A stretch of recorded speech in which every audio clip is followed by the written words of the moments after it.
Conclusion and Epilogue. As we explore and ponder the phenomenon of happiness, we may be astounded how the search for happiness consumes us, how it relentlessly drives us forward, how it dominates our rational thoughts, emotions, and actions. We are addicted to happiness. We enjoy the rush of it, but we also suffer from associated withdrawal symptoms when we cannot reach what we want or when a source of happiness disappears. Short of eliminating our needs and replacing them with other equally capable mechanisms to sustain our survival and thriving, there is no way to escape this addiction. If we want to reduce our pain, we have to give in to our needs. They push us to do everything that we can to be as happy as possible. Only, we may not be able to respond sufficiently to the pressures of our needs. We may fail or significantly fall short in satisfying them even if we manage to maximize all available strategies and resources. We may then wonder how happy we might possibly be able to become even if we abide by all the guidance to improve our effectiveness and efficiency that we can develop. Many of the causes for our inability are external to us. They may result from interference by independent forces, obstacles that we might surmount, or more absolute adversities. They may arise from boundaries in our mental or our obviously physical capacities and our inadequate or inaccurate use of these capacities. These adversities, efforts to conquer them, and frustrations in failing may cause us pain. Further constrictions may derive from the conditions for individual, cooperative, and general reconciliation. We may accept some curtailment of our fulfillment if it benefits our overall happiness. If it does not have that effect, we may attempt to change our circumstances or to find a different setting. Such troubles may cause pain as well. Yet, even if we consent to the abridgment of needs for the sake of overall optimized happiness, pain continues to plague us because we cannot satisfy all our needs to their full extent. The cumulative effect of the resistance we experience regarding the fulfillment of our needs may be difficult to manage. Even if we finally succeed, the frustrations along the way where events do not proceed according to our wishes may sour our victory. We may not derive any happiness from a pursuit, or the happiness we may gain may not or merely marginally be worth the struggle and sacrifice. While careful consideration and planning may permit us to circumvent and conquer many obstacles, many adversities are beyond our control. Their threat may not be visible or fully visible at the beginning, during, or even after a pursuit, or we may have to undertake our pursuits despite their threat. As a result, the amount or the degree of happiness that a pursuit will yield is often indeterminate for extended periods. False or incomplete assumptions may necessitate the expenditure of more or different resources than we originally expect. Unforeseen incidents may force us to or suggest that we alter pursuits or temporarily cease them. We frequently do not possess enough information or processing skills to correctly determine the risk, cost, or benefit of pursuits and of their alternatives. Even if our plans are originally sound, subsequent developments may have us revise our strategies. This may make us insecure about our plans and call planning into question. It may instigate us to embark on pursuits with the anticipation that our original plans will have to be modified. We must review strategies before and during our pursuits and determine the requirement and scope of adjustments. As obstacles and setbacks emerge, we have to reassess the relation of risk, cost, and benefit. We have to compare the result with alternatives that are available at the time or might become available in the future. We must decide whether fighting through the difficulties we have already encountered and expect is worth the happiness we hope to derive, or whether we can have more success by changing our strategy. Formerly superior alternative strategies may subsequently not be efficient or effective due to the strategies we previously selected. Our earlier choices may commit us to sequences that limit subsequent selections. Options may have faded.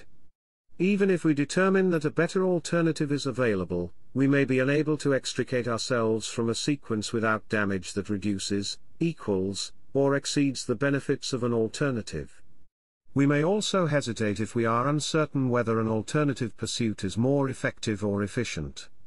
Comparing the risk, cost, and benefit of original and alternative pursuits and of shifting from one to another may involve assessments we cannot render confidently. Thus, in addition to incurring pain from unanticipated incidents, we suffer anticipatory pain when we have choices from our struggles to determine the best direction for our pursuits in spite of significant uncertainties.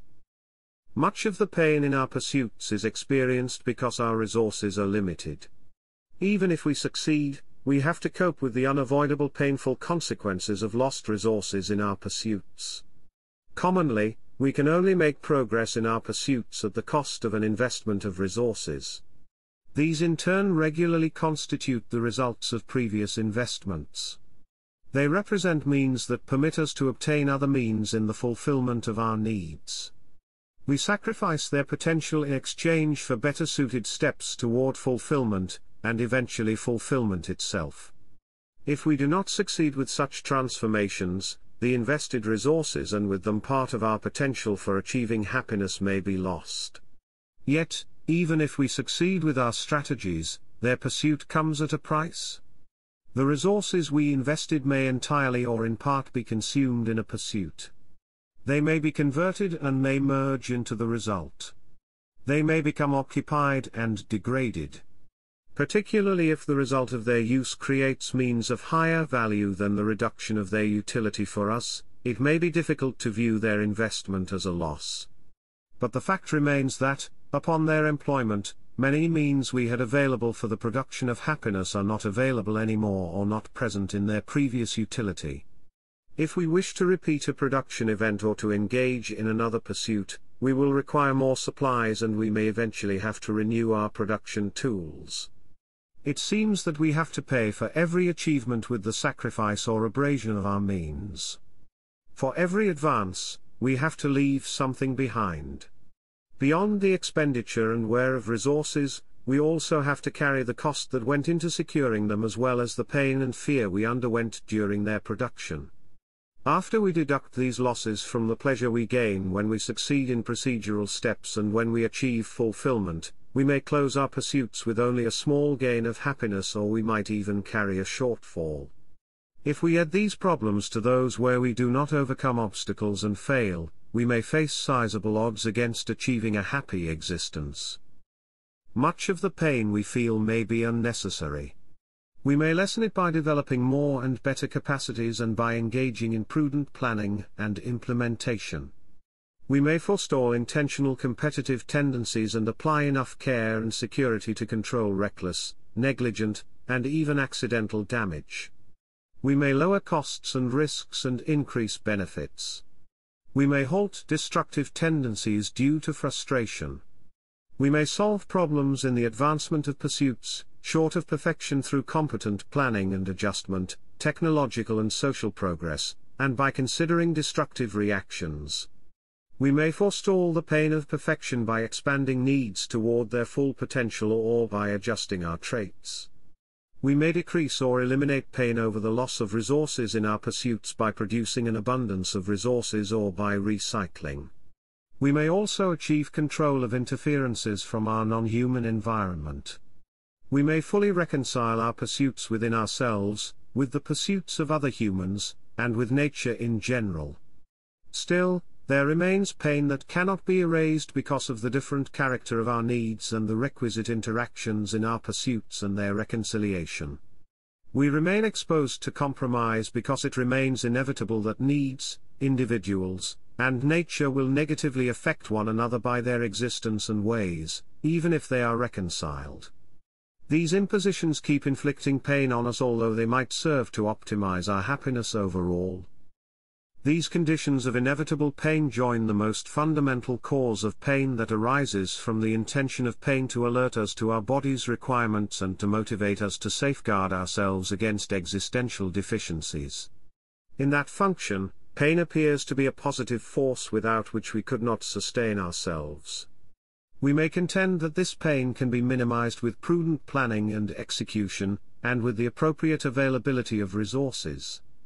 Further, it seems to be merely temporary to the extent it is compensated by pleasure upon the remediation of deficiencies. Notwithstanding, Intrinsic characteristics of pain appear to endanger its equalization by pleasure. Pain and pleasure differ in how they adjust. Experiences of happiness are transitory. Intrinsic degenerative mechanisms draw us back into deprivation and pain upon relatively short experiences of pleasure. In contrast, the non-fulfillment of a need does not fade by inherent conditions. Unless the means it requires for its functions are provided, it places us into a state of increasing deprivation and resulting pain. The natural resting point for our emotions therefore appears to be pain. Incidents of happiness seem to constitute temporary escapes from this state. These escapes cannot last because there seems to be no destination of permanence with which they could bond or into which they could develop. Happiness seems to lack the ability to accumulate or to solidify into a state that could serve as a lasting counterpoint to the undercurrent of pain. No matter how strong and solid happiness may appear to be at some point, it remains fragile and rapidly disintegrates. It will not last and we must continually renew it. Unless we keep producing happiness, the undercurrent of pain will pull us back into its domain. This pressure to generate happiness is bound to leave a lasting effect on us.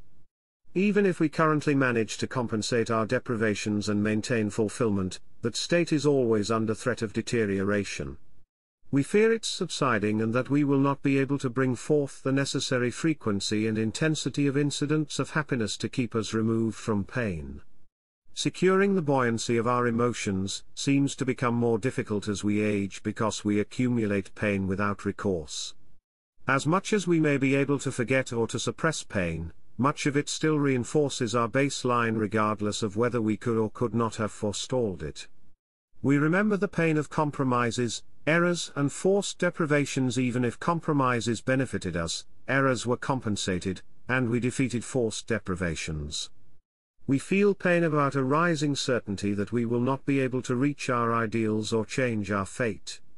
Moreover, we feel pain of loss about past pleasurable events and frustration about our inability to recreate them that only rises as we also sense a shadow of the pleasure we once felt.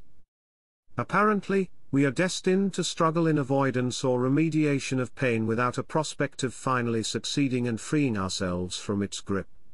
Pain seems to be an enduring irritant, an attached weight that will pull us down if we stop struggling. We may therefore consider it a curse that we cannot appear to escape. Then again, it also seems to be an essential motivating force, so we avoid deprivation and ascertain our individual and collective survival and thriving. The sensation of pleasure upon fulfillment, and its anticipation paired with the mere absence of pleasure upon deprivation, would not sufficiently distinguish neutral circumstances from those that damage our interests. Yet the positive function of pain appears to go deeper than motivation and orientation. It appears to be a necessary ingredient for our emotional well-being. Pain seems to be a requirement for the production of happiness. We must first experience an emotion that signifies deprivation before we can experience happiness about the compensation of a deficiency. Pleasure seems to obtain its content from its contrast with pain. This would make pain a constructive constituent of happiness. If the fulfillment of a need is secure, if we do not sense or fear any deprivation, we may not be able to sense much happiness because the contrast of deprivation is absent. This phenomenon does not seem to be limited to instances where we never knew the value of a benefit because we never experienced the related differential. It further seems to apply to situations where we left concerns of struggle and deprivation firmly behind us. We may become so accustomed to, so certain of a continuing or a recurring state of achievement that we are not afraid of losing it anymore. It seems that when we take something for granted, we cease feeling happy about it. For most of human history, exposure to such a state has not posed a great problem. With the exception of the air we breathe and few other general environmental conditions, the ready presence of means to fulfill existential needs has not been a natural state for most humans. Even if resources are available, they often do not benefit us unless we use them. This relative unsuitability of environmental conditions is the source for the development of needs. Competitive struggle has greatly added to our fear and pain regarding the supply of resources. Yet, beyond that, humans have been suffering because most means have to be located, created, adapted, maintained, and secured against other threats. Human development has increased the requirement for such efforts because it has induced more complex wishes.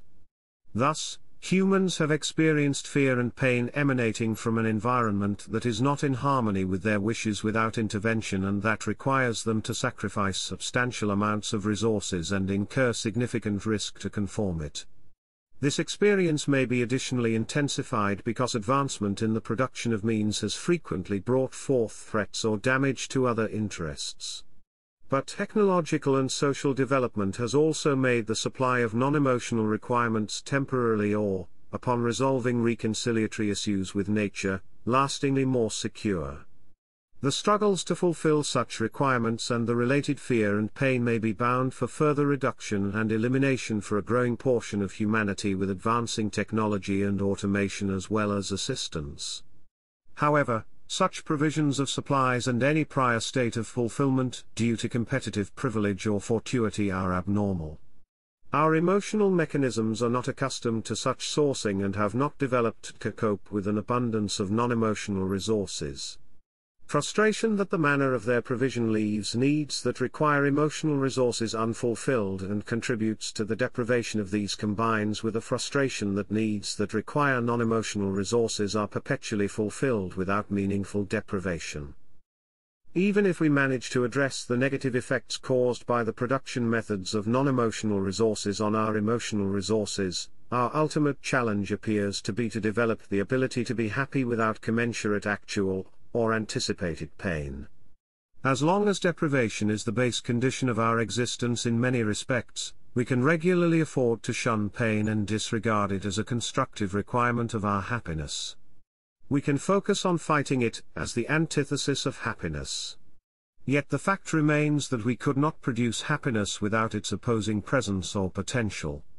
The implications of the constructive function of pain are fundamental. The most palpable evidence for the constructive character of pain is that happiness seems to be directly related to the intensity of the pain it follows. Happiness appears to increase with the distance from pain we cover in its pursuit and its attainment. That suggests that increasing and maximizing our happiness does not only call for proficiency in fulfillment activity. We may also contemplate the possibility that we can benefit from increasing or maximizing our pain before fulfillment.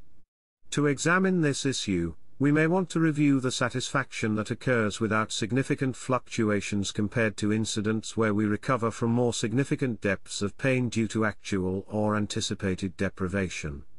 Pursuits may not present themselves as dramatic sequences.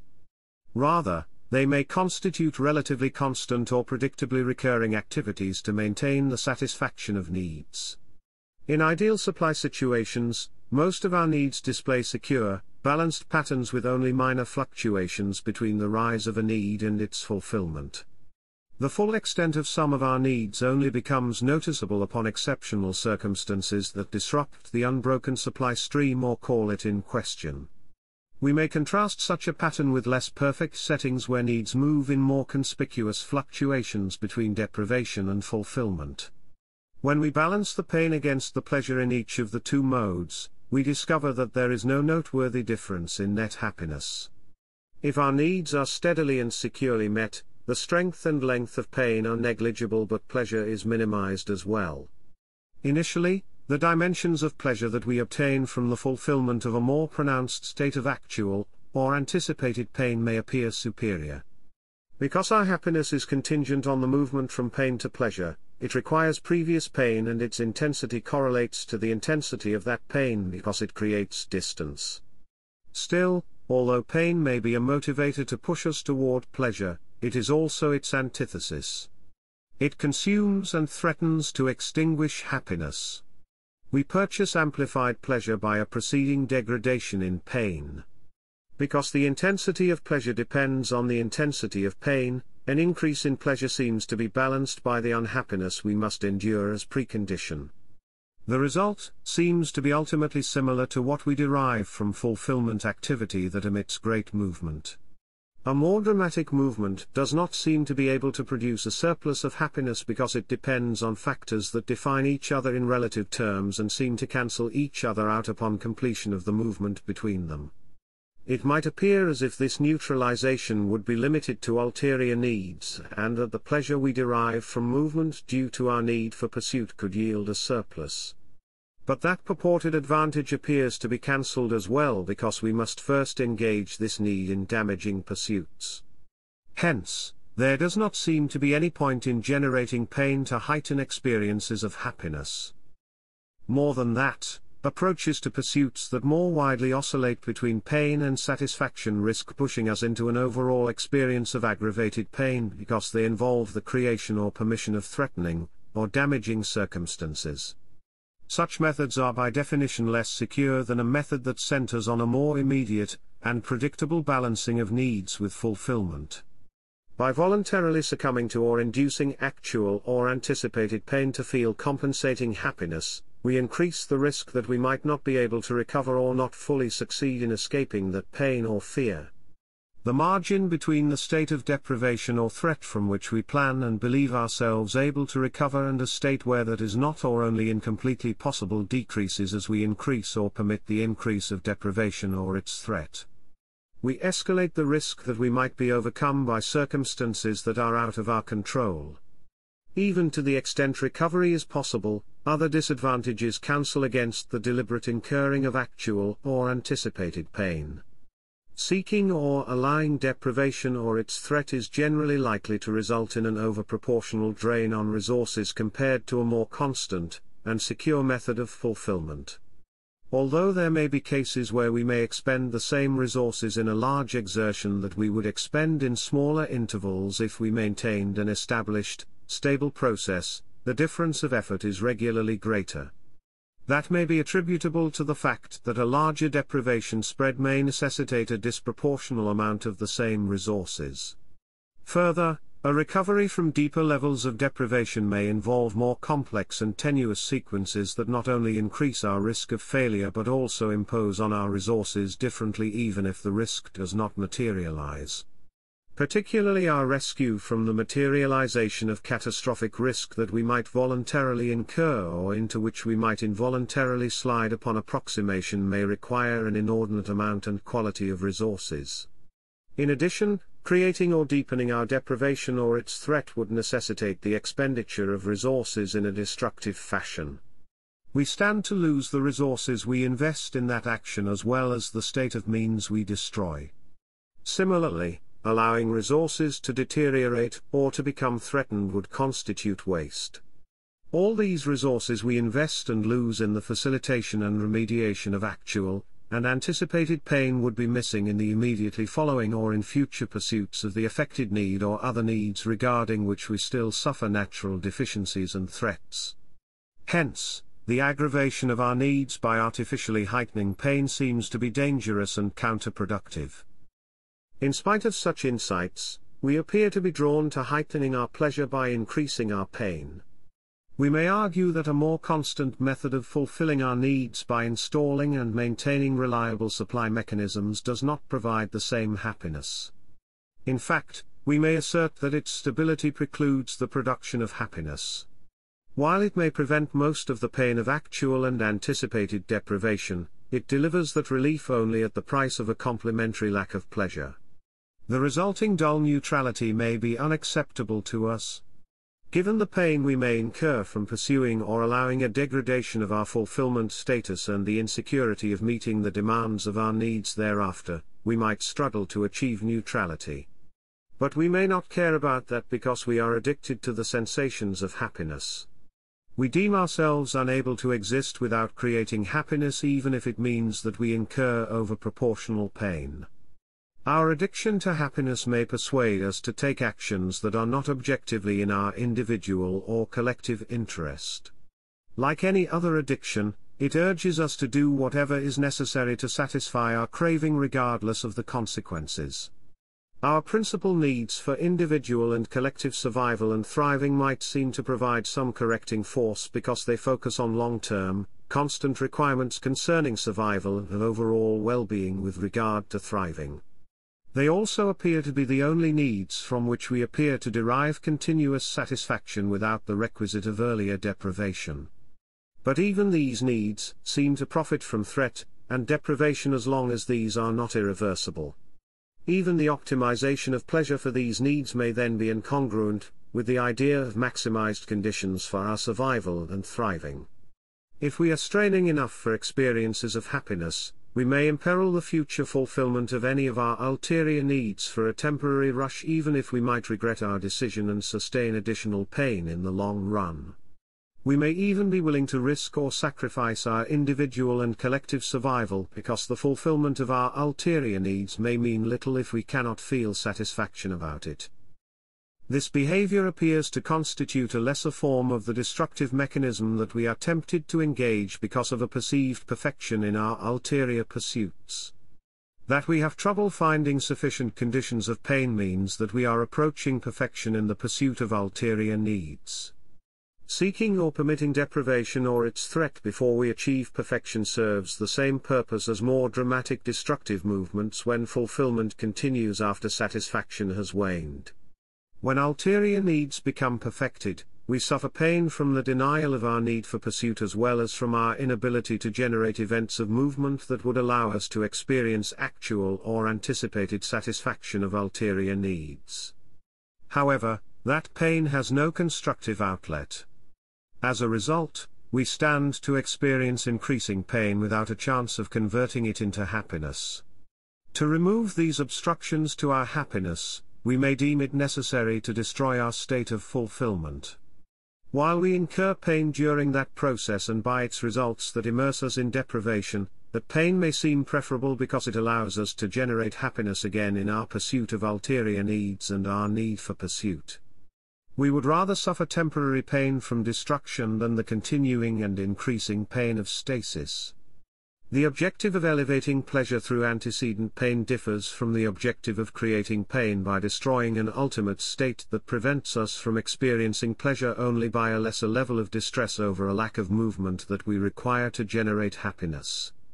In both instances, the generation of sufficient distance between pain and pleasure might initially appear legitimate, because it enables such a movement between them. But that evaluation may be placed in doubt upon deeper consideration because of the risk that we might not be able to control the level of the detriment we incur. Even if that technical concern could be allayed, we experience internal opposition on a more fundamental level because we tear down what we previously dedicated ourselves to build only to repeat the same cycle. We position ourselves in the absurd situation where we buy pleasure over acts of advancement and fulfillment with pain caused by willful regression. Such futile behavior might be necessary to produce procedural happiness. However, it detracts from our principal objectives of securing our individual and collective survival and thriving as well as the fulfillment of subordinated needs in their support. In spite of our frustration when we approximate or perfect fulfillment because we are currently deprived or we fear the cessation of progress, we also suffer present and anticipatory pain from the destruction of fulfillment and the fact that we generate that destruction. As soon as we engage in destruction or shortly thereafter, we regret such acts because they cause us pain. Only, before we discover the painful consequences of destruction, our anticipation of these may be too weak to direct our behavior against the urgency of our present pain from, or our fear for, a lack of movement. Even if we attribute value to having our needs securely fulfilled, we may temporarily ignore it in the belief that induced deprivation or its threat will only be brief and that fulfillment will be restored. Yet, even if we should recover, the pain we would induce under the influence of our destructive impulses upon perfection or its approximation would be continual. We would deliberately spend most of our existence in painful degradations or imperilments of fulfillment, or in its reconstitutions during which we are subject to the threats of pain that are coincidental or intrinsic to pursuits. The endless circularity of such conduct may seem pointless to us and further dampen our motivation in pursuits and the happiness we may be able to derive from them. Destructive mechanisms that arise from the approximation and accomplishment of perfection can then momentously contribute to a negative balance between pain and pleasure. We may realize that they are as senseless and damaging to our overall happiness as the pain we exact upon one another and ourselves by unwarranted or ill-managed activities of destruction upon obstructions during our pursuits, and by competitive behavior among our needs, with other humans, and with our more extended environment. We may recognize that causing pain or other damage to us or aspects of our environment threatens to turn us into perpetrators of unhappiness under the guise of improving happiness. Some pain may be inherent to the phenomenon of needs and their pursuit. It may be a price we must pay for the opportunity to secure and maximize our existence. We may have to suffer it to become aware of our requirements and appropriate strategies to address them. Similarly, our human and non-human environment may have to suffer some encumbrances as a consequence of our existence, and these encumbrances might reflect on us. We cannot exist without causing turbulences. Some of these turbulences may be desirable by us or by other humans and may be in the apparent interest of nature, because they lead to constructive results. But pain and other encumbrances invariably represent damaging states from which we must seek to distance ourselves even if we sometimes are forced to undergo them to reach a constructive outcome. The potential for achieving distance from pain that is contained in our needs upon reconciliation, including our need for collective survival and thriving, seems to give us appropriate room for growth to defeat destructive impulses in approximation and upon reaching perfection. Further, we may at some point elect to adjust our needs if more vigorous attitudes toward pursuits are no longer necessary. Additionally, unnecessary destructive maneuvers upon blockages during pursuits as well as competitive demeanor can be prevented by reconciliation. Reconciliation may also mend technical weaknesses in our pursuits by cooperation. We thus have the power to create a significantly happier existence. Yet, achieving this goal requires a continuing commitment. Short of adjusting our needs, we still must control the danger of having needs commanded by destructive or competitive impulses, even with a developing expansion of our need for collective survival and thriving. Apart from managing our needs, we may have to address technical aspects of pursuits to secure constructive results. To forestall subversion by destructive and competitive impulses and establish competent technical guidance, we may advance normative criteria for good and bad practices by ourselves and together with other individuals. The establishment of norms that do not leave room for destruction in consequence of perfection or its approximation may be relatively late. They may trail normative standards that may already have been formed against destructive impulses in reaction to obstructions during pursuits and opposing competition. The same standards may be made largely applicable. But we recognize that destructive acts during pursuits as well as competitive acts may be legitimate in some situations. Regulation allowing exceptions for their legitimate exercise joins other principles that judge behavior according to its context. In the course of preparing stipulations that regulate behavior, we discover that comparatively few circumstances subject to regulation warrant categorical judgments. But humanity's past and possibly even our current inclinations have been to establish simple, categorical guidance. We tend to categorize circumstances as good if they assist us in fulfilling our needs. If they detract from that fulfillment, we designate them as bad. This labeling seems appropriate on a rational level where we gauge the utility of conditions for the fulfillment of our needs. In addition, our attribution of these predicates happens on an emotional level. We develop an affinity for causes that bring pleasure, that make us feel good.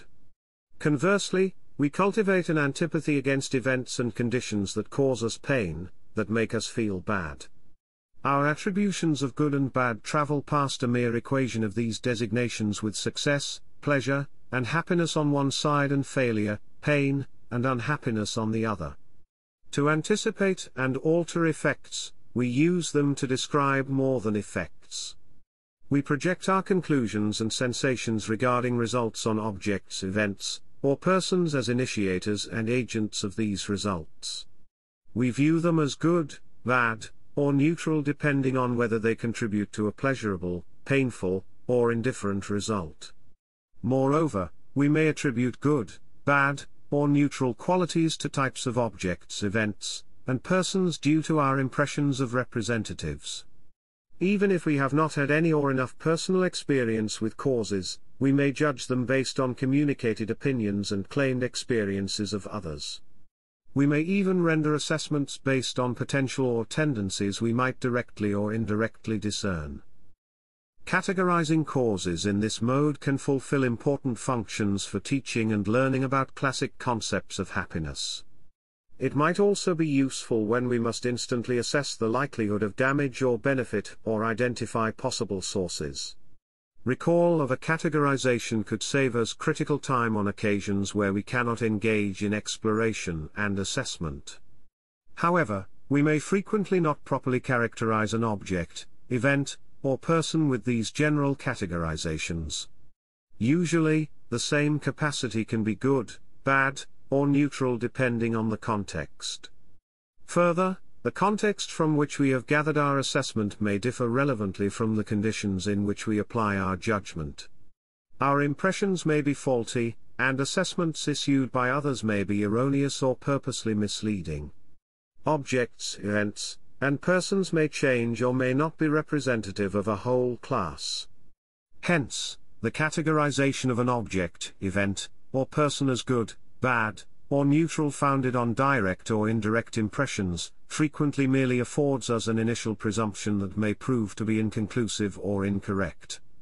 To approximate an accurate judgment, we must investigate whether nonconformities with circumstances that prompted our categorization exist.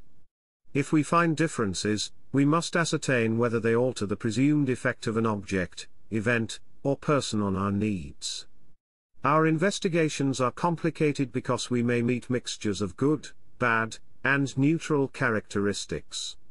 To judge subjects correctly, we must determine whether they yield more pain or pleasure or whether their effects neutralize each other regarding our concerns. If we sense or predict residual pain or pleasure, we have to quantify the result and compare it with alternative subjects that we might identify. Most imminently, we may apply such assessments to grade our perceptive, rational, emotional, or obviously physical dispositions and behavior.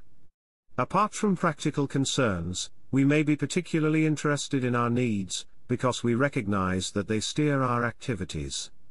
Their function as adjudicators of good and bad by their display of pain and pleasure may not accept them from our judgment.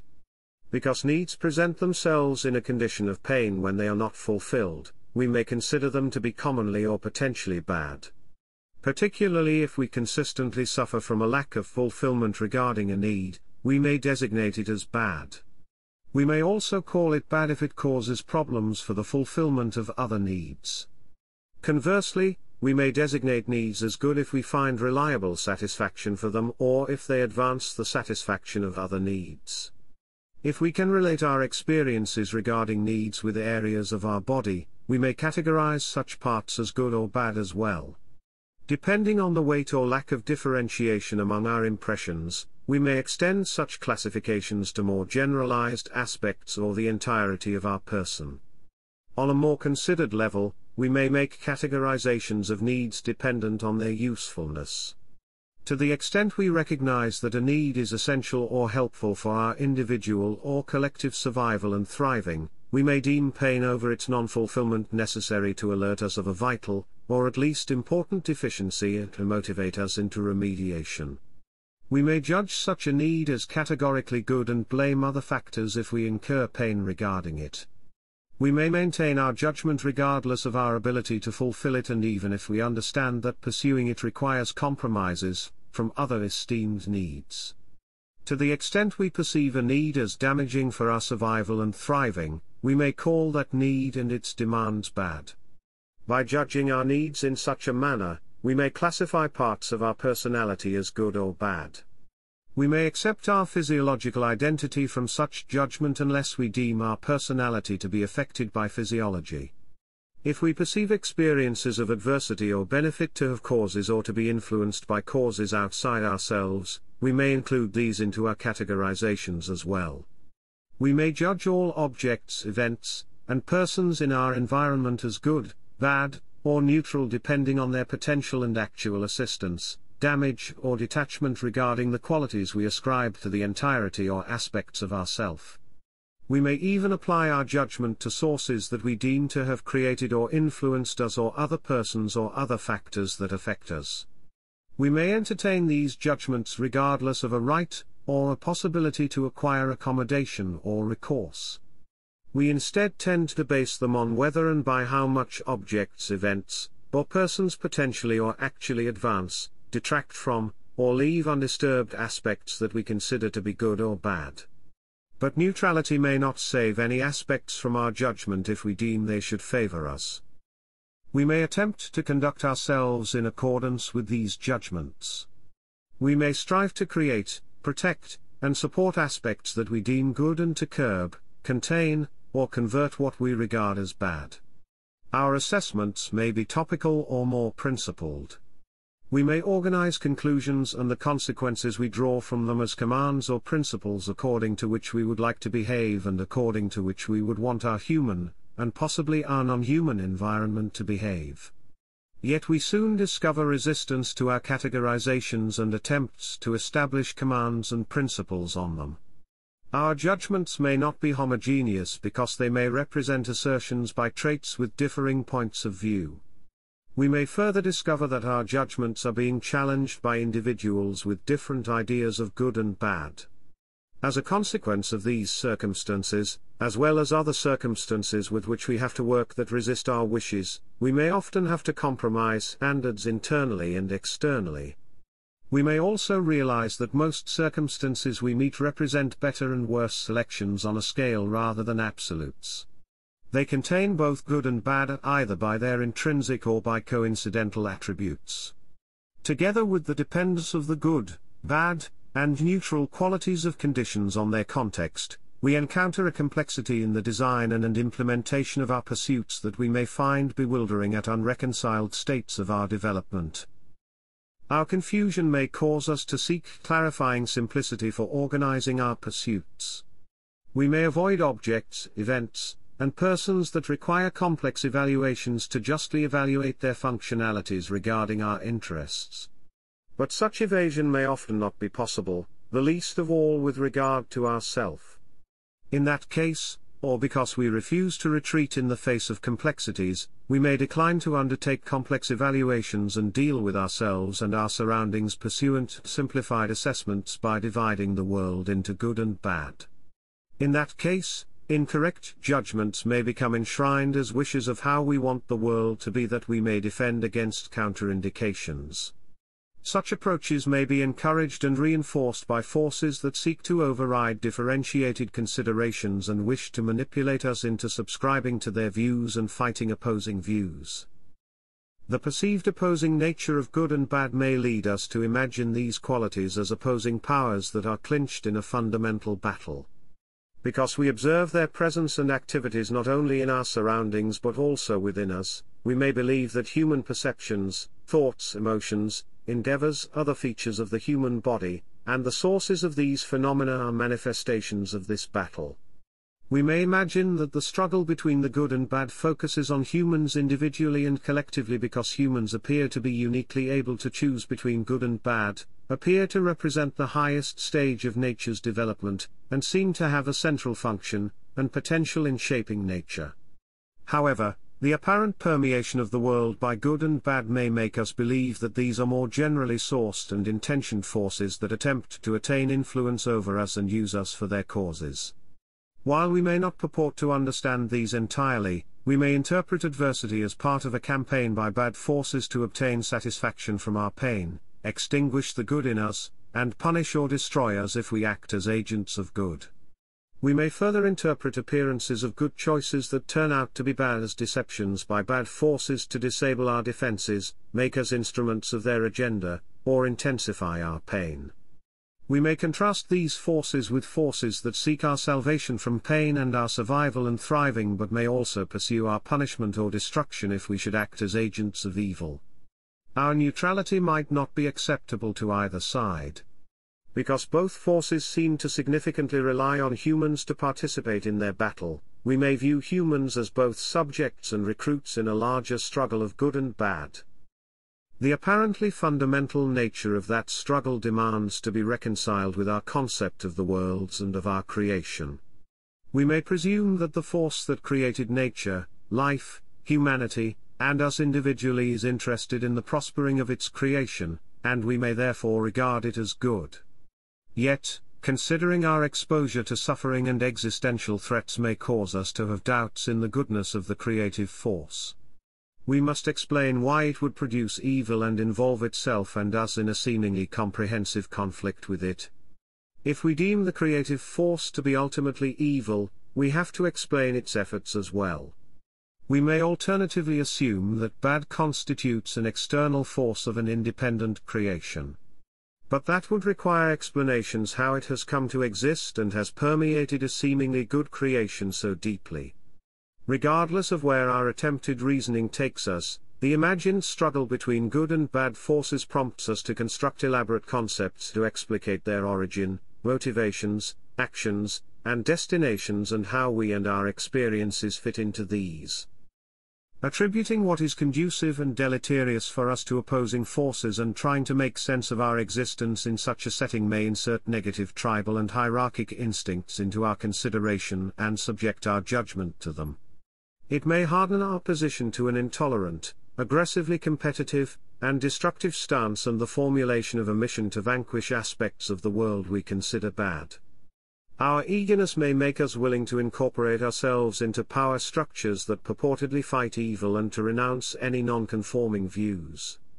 Our attribution of good and bad to opposing forces may lead to tragic consequences because its dogmatic divisiveness and fanaticism may not be conducive to, and might prohibit, a particularized, nuanced consideration of circumstances and a scaling of circumstances according to their comparative merit or deficiency.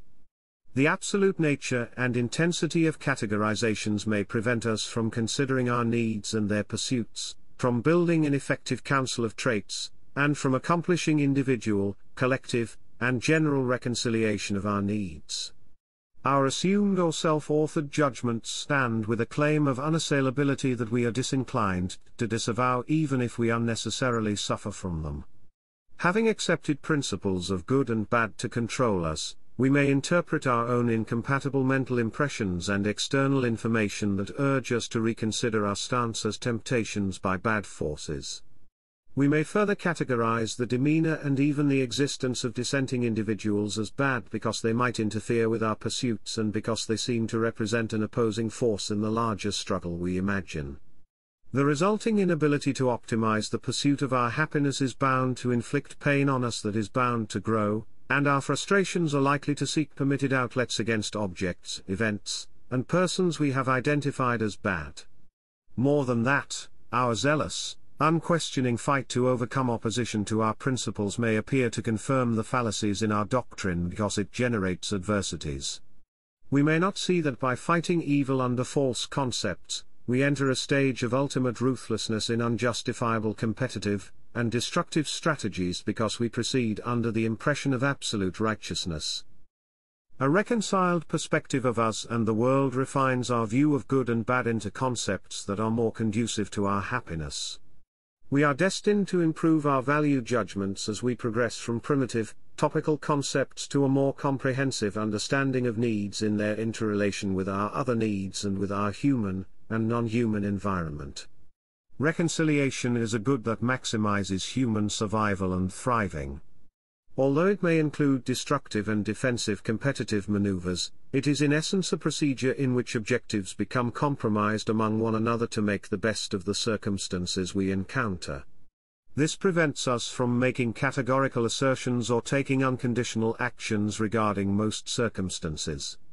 To carry out appropriate reconciliation, we must consider that circumstances may represent a blend of good and bad factors and that categorizations of good and bad may change with the context. Its optimization processes show us that good and bad frequently must be selected in gradations to optimize our happiness. Its flexible inclusion of circumstances teaches us that we must not to harden our positions into strict categorizations of good and bad. Rather, we must continue reconciliation as new circumstances come to our attention. To make it as well-rounded as possible, we have to seek out relevant information. While we might devise and seek guidance from categorical principles, reconciliatory solutions may frequently call for more involved considerations past the simplicity of categorical decisions. Ultimately, reconciliation does not leave room for mythic powers of good and bad that battle each other. It induces us to comprehend good and bad as status descriptions for the same concern. As synonyms for pleasure and pain, they denominate the range between deprivation and fulfillment. They must attach to a need to have meaning. As indicators of its fulfillment status, they represent marks on opposing ends of the same scale. That means that they must have a common denominator by which they can be compared. Investigations of how pain and pleasure physically come about endorse this consideration. The same mechanisms appear to detect, convey, and interpret absence, presence, and volume of the same type of physical stimulant for both. But even if we could not physically confirm the common nature of pain and pleasure, their unity of scale is essentially evident because one subsides when the other increases.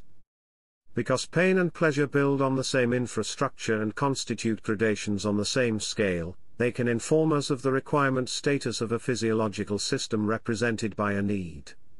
Indications of deprivation or fulfillment and of the entirety of the spectrum between these extremes are required to provide us with competent information that assists the management of our activities. We can only trust an indication of fulfillment if we can trust that there would be an indication of non-fulfillment if it occurred. More fundamentally, we would have no concept of fulfillment for any of our needs without a concept of non-fulfillment. We would not even possess an indication that we have a requirement. A sensory difference appears to be critical to indicate non-conducive circumstances, in an environment that does not necessarily indulge our needs. Further, the complexity of deficiencies that may afflict us seems to require a detection of pain in addition to a mere absence of pleasure to effectively point us to causes of deficiencies. We also have to be able to sense the size of disparity between pain and pleasure to comprehend the urgency of needs. Pain detracts from our happiness. But if we eliminated our ability to sense or anticipate pain, we would not have eliminated the causes for pain and their deleterious consequences for our survival and thriving. We would only remove much of our autonomous ability to detect injurious effects. We may consider that we can remove pain from our life not only through reconciliation and the development of better and more resources through technology. We may think that we can address its accrual more fundamentally by transferring our emotional mechanisms to artificial processing facilities that may be produced by technological advancement. This idea appears to be concordant with our general propensity to avail ourselves of technological assistance to, and amelioration and replacement of, our physiological facilities. With our advancement, temptations may mount that we rely on such devices. Our subjection to procedures that install and maintain them poses a risk of incompatibility, malfunction, dependence, and abuse. Still much more menacing appears to be that their attachment and integration may require or effect profound changes that may cause us to lose ourself. This might be a particular danger if we were to outsource emotions. We might program an emotional adjunct to make us act and react precisely as we would or would want to act and react while sparing us the burden of pain. Because everything, including emotions, can ultimately be deciphered into logical correlations, a system of non-emotional sensory and programmed rational facilities can trigger the same preventive and remedial activities as a system that is directed by emotional mechanisms. Such a mechanism would also necessarily deprive us of the ability to experience pleasure. But we should not suffer much if any overall loss and might even gain because we frequently struggle to surpass experiences of pain with pleasure.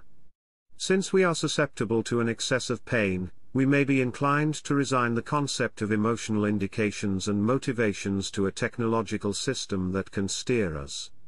We might retain non-emotional perceptive, rational, and other physiological aspects that interface with such a system. Yet, If such a system is to be effective in channeling humans and humanity toward optimized chances for survival and thriving, its processes would have to be similarly developed and complex as those of our personality. The externalization of such processes threatens to reverse our relationship with machines. It would produce adjuncts that might be more human than we would be without them. The externalization of our directing functions might be completed if we would endow the externalized system with non-emotional perceptive, rational, and obviously physiological functions. This seems to be likely given the developing superiority of technological solutions in these regions that would enable superior decision and execution.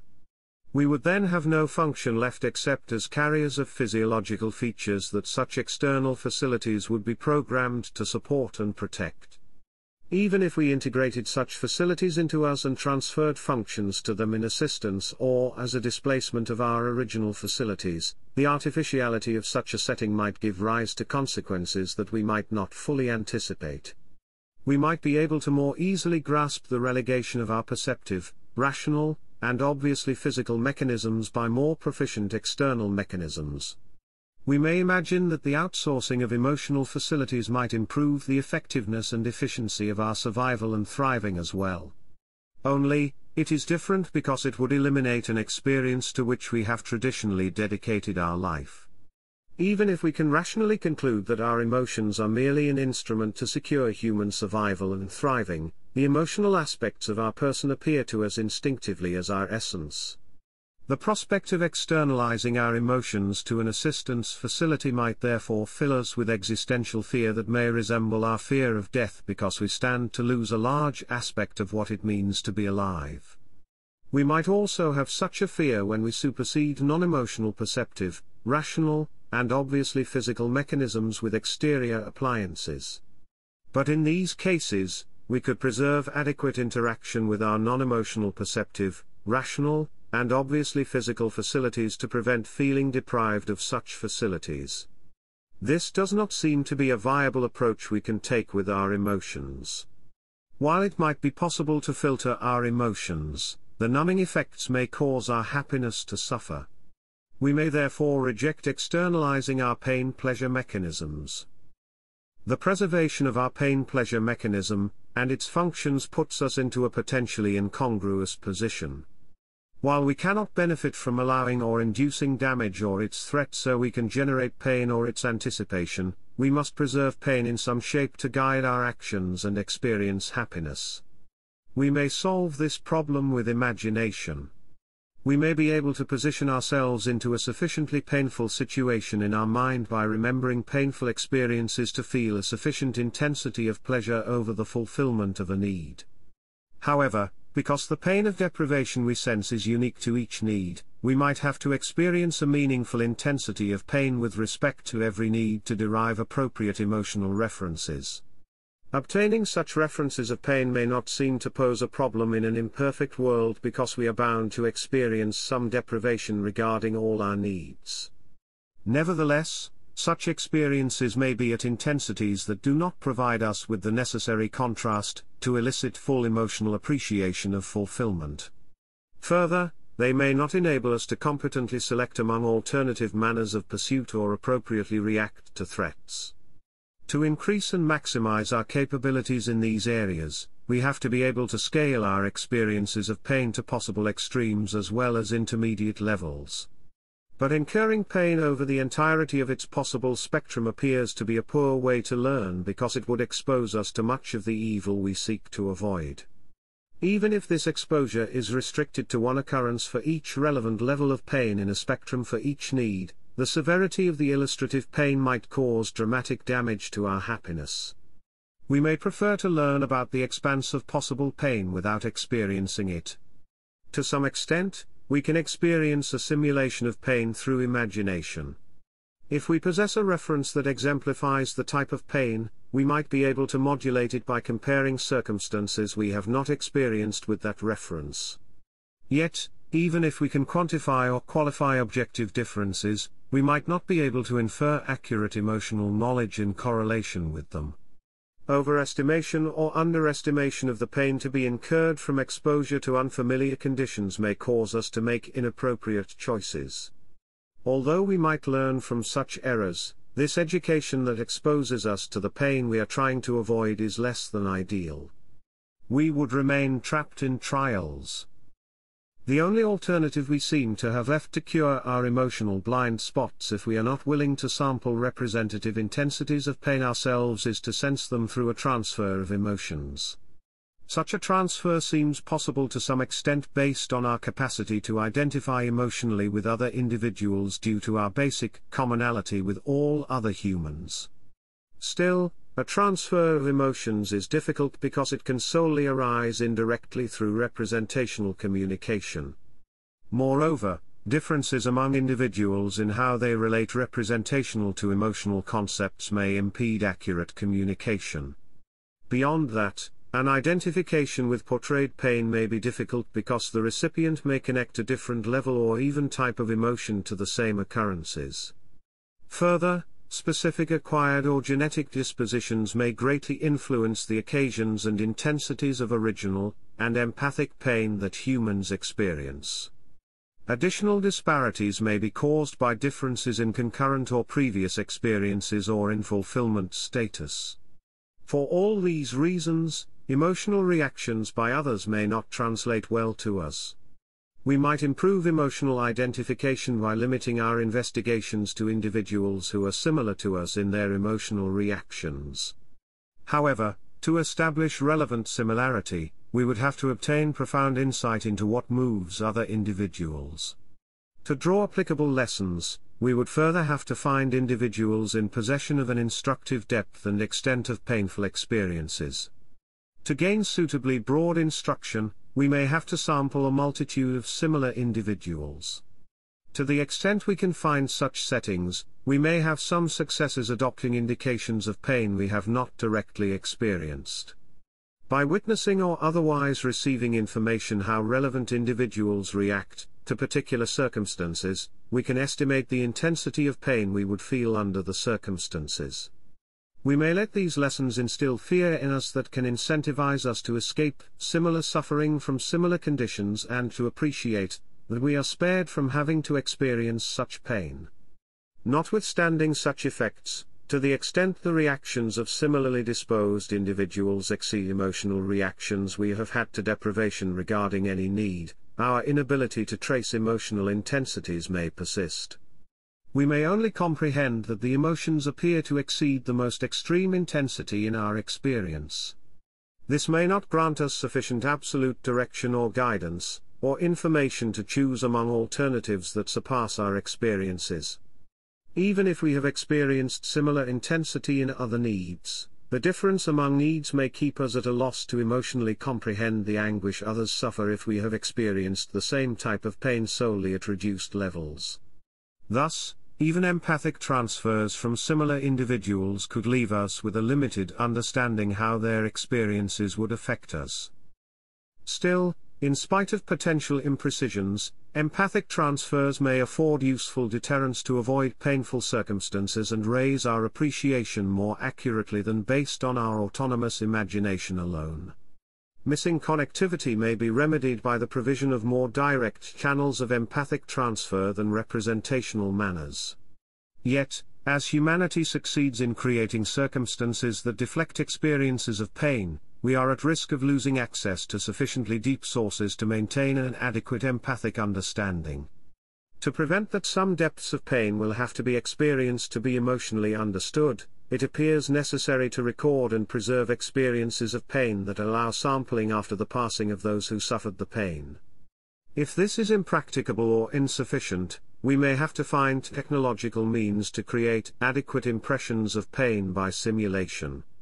Where that is impossible or ineffective, we may have to resort to controlled experiences of pain in consequence of actual harm or its threat to preserve the ability to experience pleasure and to prevent individuals from unnecessarily experiencing pain. Such lessons might join with those that must be learned to discourage infliction of pain on others. Such escalating strategies may reduce the infliction of pain to a minimum of didactic occurrences that involve direct sampling. Nevertheless, they must produce a meaningful amplitude of initial and continuing or recurring pain even if accompanying damage is to be minimized. That is not only to produce an adequate contrast to happiness but also because imagined pain has to be a sufficient deterrent to dissuade us from inappropriately reacting to other incidents of pain. The pain we have to fight has several sources beyond technical and developmental inadequacies and errors that we might be able to overcome. Internal and external compromises we must enter to increase and optimize our happiness, as well as the fundamental laws and conditions of our world that dictate our potential, will continue to weigh on us. Our happiness remains further encumbered by the partial divergence between our desire to achieve and maintain fulfillment of our ulterior needs and our motivations for pursuit. Because we find ourselves either in pursuit or in perfection, we will never fully escape the accrual of pain from our needs unless and until we can afford to adjust them. Finally, we derive as much pain from not knowing our future as from finding answers we dislike and may develop additional pain if we cannot change what we find. We may worry that we might not be able to secure our needs even if they are currently secure. Empathy, rational insight and fear that counsel against competition and destruction, and extended needs for individual and collective survival and thriving may struggle to keep frustrations and destructive tendencies in check during our ascent, and as we approach perfection. We may have to keep working on each of these sources, for constructive motivations to secure our individual and collective survival and thriving. Although we may wonder how much happiness we can derive with these methods, they appear to represent the best conditions that we can arrange. While some pain appears to be unavoidable and without function, some incidents of countervailing pain and fear seem to be necessary to keep us on the right pathway toward happiness. They, together with frustrations they are set to contain, destroy or at least delay our dream of perfect happiness as the complete absence of pain and presence of pleasure. Some pain will have to remain until we have eternally secured and maximized individual and collective survival and thriving. Only then would we want our motivations to relent or to be adjusted to a state of mind that allows us to partake in happiness without pain. Such an event appears to be sighted far in the future and may never arrive. It may even remain inherently impossible. Therefore, despite all our maneuvers to reduce pain, it remains a foreseeably necessary condition for happiness and the purposes of happiness to unfold.